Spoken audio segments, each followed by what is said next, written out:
4 dead, dozens more injured. A train smashes into a charter bus on Main Street in Biloxi. Thanks for joining us on WLOX News at 5 in our continuing coverage of that tragic accident. We're going to go straight to Victor Williams, who is live on the scene with the very latest. Victor?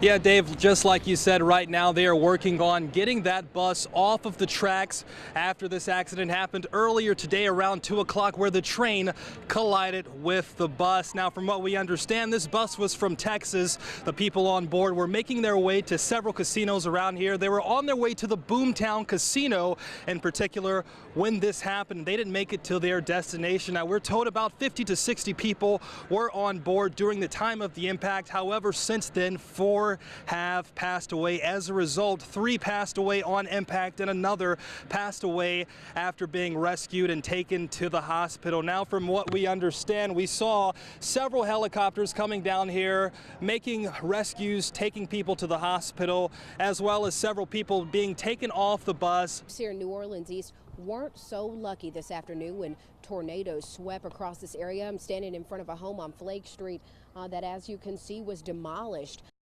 Darkness has fallen here in New Orleans East with so many power lines still down. It's just a reminder of how much damage that tornado caused. This is where the house originally sit at, right here where the bricks and stuff are. And the tornado, that's the result of it right there. Andrea Bernard and her family were salvaging what they could after a tornado ripped through their late grandmother's home. This is some of the family photos and stuff like that. That's my grandma, that's her daddy. Their grandmother passed away 3 years ago, but they chose to keep the home on Flake Street because of the memories it held. The only thing we had left. Like many others in the area, this is not their first time dealing with Mother Nature's fury. It survived Katrina, but it didn't survive this. It just feels like it's the storm happened all over again. Though they didn't find much in the rubble, they did stumble upon a Bible and found comfort in this passage. You will die and go to your grave in peace. They're not the only ones leaning on faith right now. A local barber shop was the only building left standing in a Chef Highway shopping center, and one of the barbers says he knows why. It's God. God works. We say a prayer in the morning. We play our gospel music every morning until 10. It's like the movie Barbershop. You do not cut no rap on or nothing until after 10. And I think by them prayers and that gospel music, we still standing. Unfortunately, the convenience store next door was hit hard. Marvin Keller and his young son had just pulled up when the tornado hit. I saw the twister and something flew over here, and every other window in the car broke except for his. While many homes, businesses, and cars are all a total loss, people like Marvin Keller are just thankful for their lives. I'm good. We blessed. Tell them, say we good. We good. What'd you say? Say we good. We good. With tens of thousands still without power, there's no definitive answer as to when all residents and businesses will have their power restored. In New Orleans East, Carrie Grace, WLOX News Now.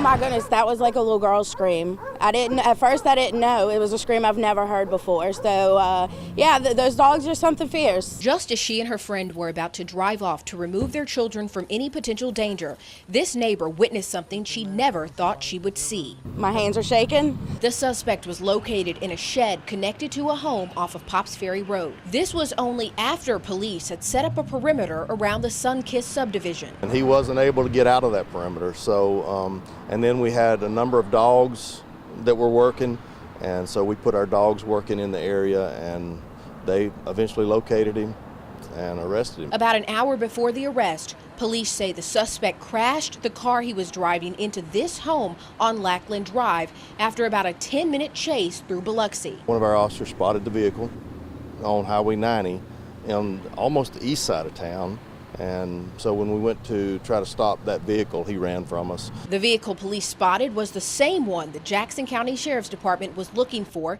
in connection to an early morning murder. Biloxi police tried to stop it, but the driver led them on a high-speed chase through town that ended with a crash into this home and ultimately an arrest. People are off the roads at this point in time. We're only going to see stronger wind gusts, heavier rain, and obviously storm surge. That storm surge expected to be higher than 10 feet. So obviously Hurricane Nate could be very dangerous. We're seeing the water come up closer to the sidewalk, eventually going to cover the road here near the beach. So this is the time for everyone to make sure they are inside, they are taking cover, staying away from windows. They're a family deeply rooted in their faith. That's why it comes as no surprise that Sarah and Roshan Jones's 19-year-old daughter posted this status to Facebook just one day before she died in a car accident. She wrote, "I know for a fact God is real." Since Monday, I think we've been comforted by that Facebook post because so many kids in this community have texted me, they've called, they've inboxed me on Facebook, crying and saying, I want to know God, I want to be saved. So what sparked the beautiful 19-year-old college student to affirm her faith via social media? Her mom says it was after a very spiritual Easter Sunday experience at church. She was telling me, Mom, when Pastor August made the altar call for those that wanted to receive salvation to come up, she said, I didn't want to move from my seat because I just wanted to talk to God for myself. Sierra's mom and dad say they raised all 4 of their children in church. But like any young woman, Sierra went off to college and began to seek her own personal relationship with God. Talking about all their daughter wanted to be made it nearly impossible to hold back the tears. She was brilliant, intelligent, witty, funny.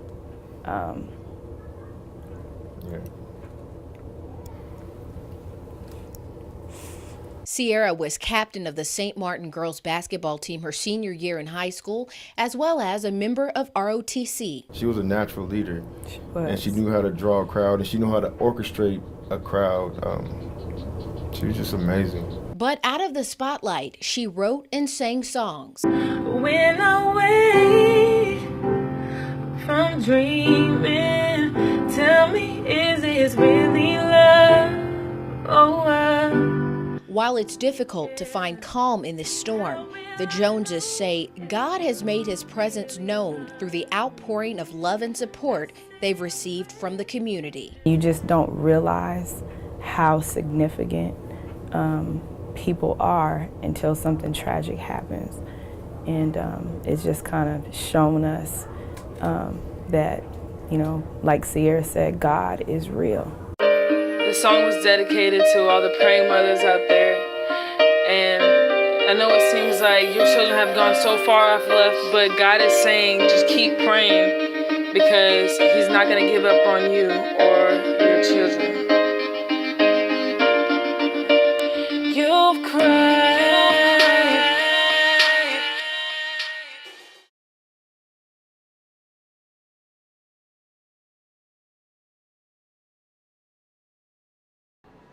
Chloe is your typical teenage girl. Seeing who I am in the mirror, I'm like, my insides actually match the outside now. The Moss Point High School senior loves all things feminine, and like many 18-year-olds, she worries about what she's going to wear or what color she's going to dye her hair next. Figuring out what nail I want to get done, like problems like, do I want long nail or do I want short nail? Lipstick colors, like spray tan, no spray tan, But Chloe hasn't always been this confident and happy. I've been transitioned for like about a year now, and I remember I was always never able to do this, so when I turned 18, my mom was like, you know what, you do you. With her mother's support, Chloe, who was born Sydney, began her outward transition to become female. She made the decision her junior year in high school and did it rather quickly. Right when we got on Christmas break, I was full boy, shaved hair and everything.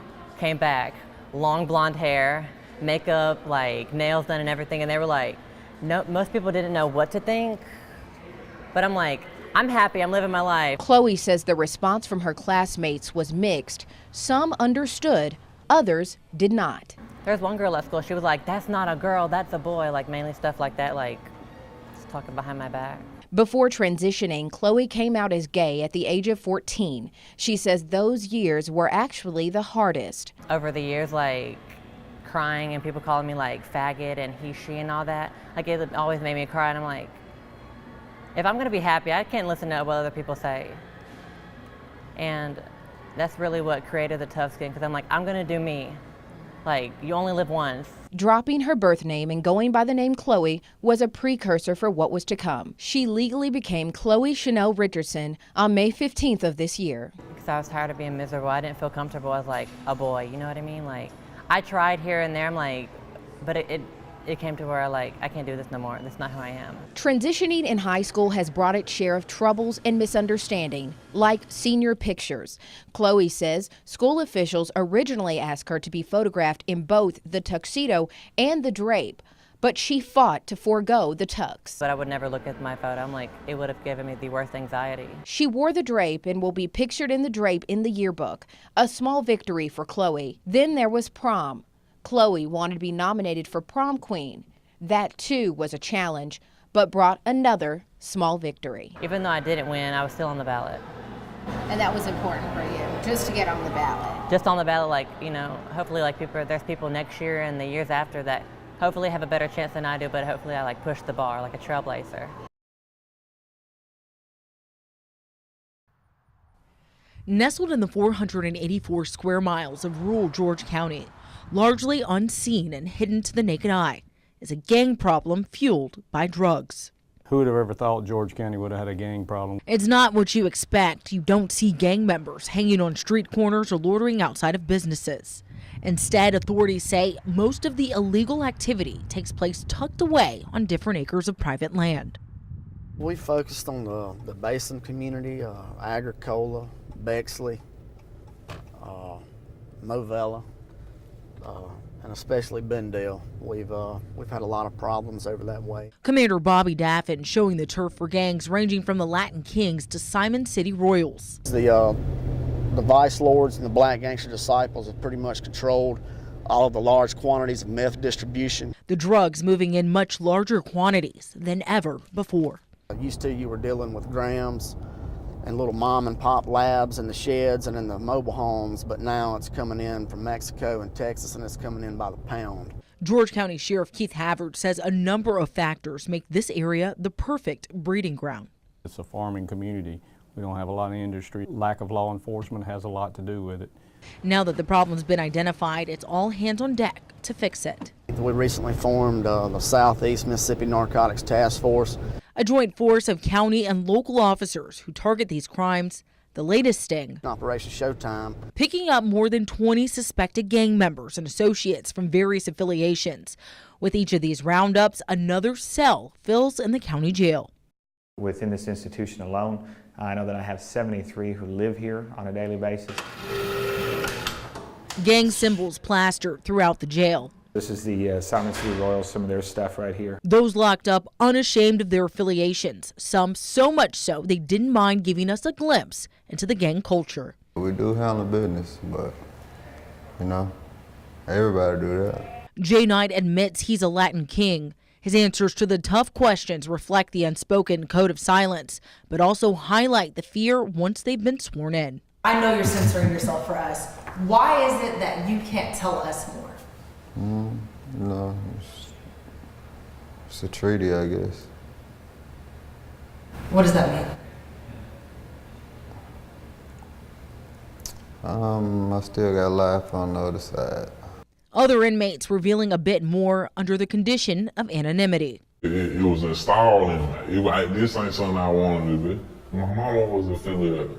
The cyclical nature of being born into the gang culture is one authorities say is a challenge in stopping the epidemic. It's just something I always wanted to be. Why? Because that's who took care of me in my life. For those I spoke with, it's not a life they'd suggest to others. So if you could go back and redo things, would you have still joined? No. Why not? I just won. Because I could have had better opportunities with my life instead of being against. Despite those feelings, they say it won't be an easy task for law enforcement to get rid of gangs. There'll always be a war. They can do so much. They're just getting them a lot of cat and mouse, cowboy Indian.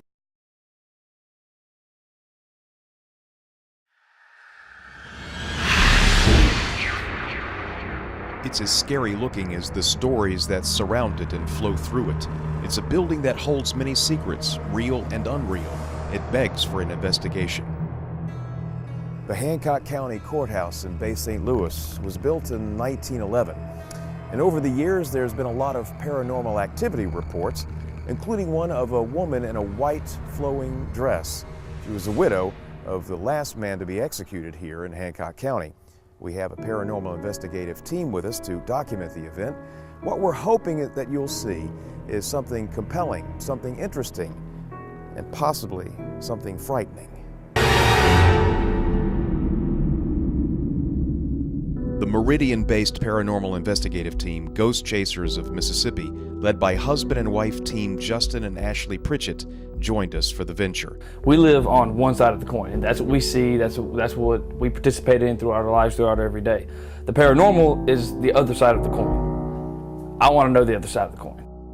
Pritchett has had some uncomfortably close encounters in past investigations. We've had flashlights get rolled off the table. We've had my name called over the radio frequency. We've had motion detectors go off by themselves. There's going to be secrets. There's going to be things that happened here that it's going to leave something behind. It's going to leave a blueprint. We're here to try to read it. All right, let's go dark. Justin took his spirit box into the courtroom to make a first contact. If there's anyone in here with us, the spirit box uses radio frequencies to create white noise commonly used as a conduit for ghostly conversation. Once again, is there anybody at all in here with us right now? that was a hello, was it? Hey, how are you? What in the world was that? Who's that? My name's Justin. This is Jacob. Talk to us, please.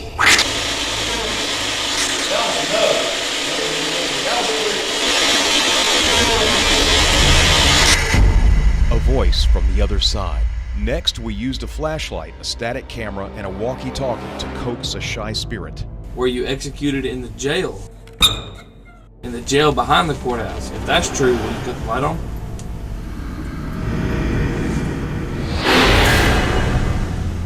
Now we know the spirits are here. We were still in search of the woman in the white gown. Some of the latest sightings came from near the law library. So we went up there and waited. Camera operator Joe McCarthy was the only one welcomed. The question of the night: are you the lady? Are you the lady in a white gown? Oh!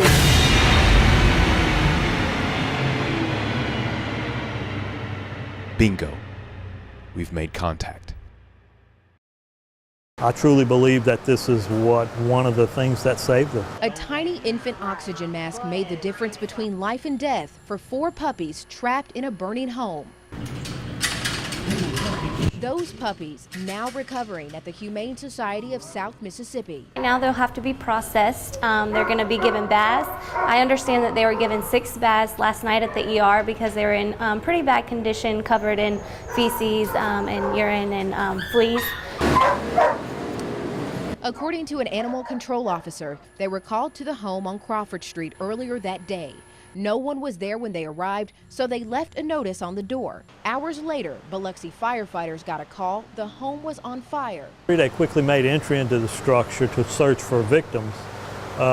They didn't find any victims, but on their way out they could hear some puppies barking. Chief Boney says 3 of the 4 puppies were unconscious. They then took the puppies outside and put them into fresh air. They weren't responding real well, so at that point they started a little bit of life-saving techniques on them. Quick-thinking firefighters grabbed the infant oxygen mask and began stimulating the lifeless pups.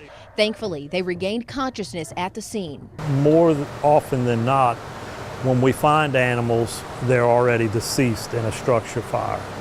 But this was one of the rare cases where we got to them in time. Humane Society officials believe the pups will be well enough in just a couple of days to be adopted. In Harrison County, Carrie Grace, WLOX News Now.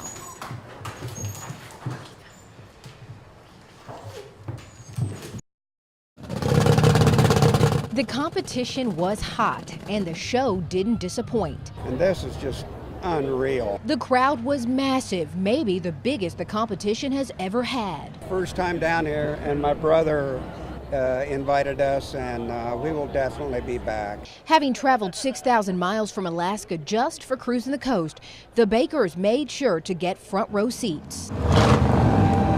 We got here really early. What time?